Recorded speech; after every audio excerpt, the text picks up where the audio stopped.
समस्त मिथिलावासी के प्रणाम करे छी। हम एकटा सामा चकेबा खेला काल के गीत लऽ कऽ एलहुँ हेँ। आशा करे छी जे सब गोटा के नीक लागत। गे माई दुभिया भोजन करू सामा हे, चकेबा लागी गेल पान के दोकान। गे माई दुभिया भोजन करू सामा हे, चकेबा लागी गेल पान के दोकान। गे माई से हो पान खेलानी, भैया से बड़का भैया रंगी लेलनी, 32 मुख दाँत। गे माई से हो पान खेलानी, भैया से छोटका भैया रंगी लेलनी, 32 मुख दाँत। गे माई दुभिया भोजन करू सामा हे, चकेबा लागी गेल सिंदूर के दोकान। गे माई दुभिया भोजन करू सामा हे, चकेबा लागी गेल सिंदूर के दोकान। गे माई से हो सिंदूर लगौलनी, भौजी से अइहब भौजी जुगे जुगे बढ़नु आही बात। गे माई से हो सिंदूर लगौलनी, भौजी से अइहब भौजी जुगे जुगे बढ़नु आही बात। गे माई दुभिया भोजन करू सामा हे, चकेबा लागी गेल टिकुली के दोकान। गे माई दुभिया भोजन करू सामा हे, चकेबा लागी गेल टिकुली के दोकान।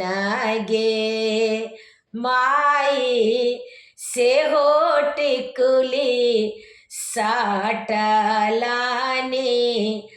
बहिनों से रांझू बहिनों जुगे जुगे बढ़नु आही बात गे माई से हो टिकुली साटलानी बहिनों से सब बहिनों जुगे जुगे बढ़नु आई बात गे माई दुभिया भोजन करू समाहे चकेबा लागी गेला गहना के दुकान गे माई दुभिया भोजन करू सामा हे चकेबा लागी गेल गहना के दुकान गे माई से हो गहना पहिरथु बहिनों से सब बहिनों झलकती जेतनि ससुरारी गे माई से हो गहना पहिरथु बहिनों से रांझू बहिनों झलकैत जेती ससुरारी गे माई दुभिया भोजन करू समाहे चकेबा लागी गेल पान के दुकान गे माई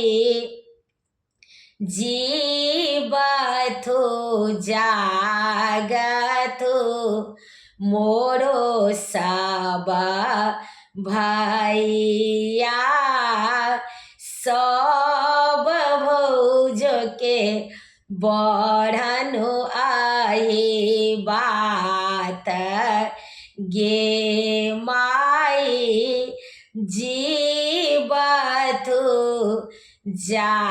जागथु मोरो सब भैया सब भौज के बढ़नु आई बात गे माई दुभिया भोजन करू समाहे चकेबा लागी गेल पान के दुकान गे माई से हो पान खेलने भैया से सब भैया रंगीले लनी बत्तीसो मुख दांत गे माई से हो पान खेलने भैया से सब भैया रंगीले लनी बत्तीसो मुख दांत गे माई दुभिया भोजन करू समाहे चकेबा लागी गेल पान के दुकान। समस्त मिथिलावासी के प्रणाम करे छी। गीत नीक लागत तऽ कनि शेयर कऽ दै जेबै, कनि सब्सक्राइब कऽ दै जेबै।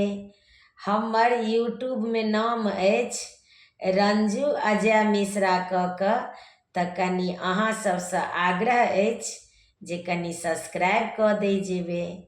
जय मिथिला, जय जानकी जी।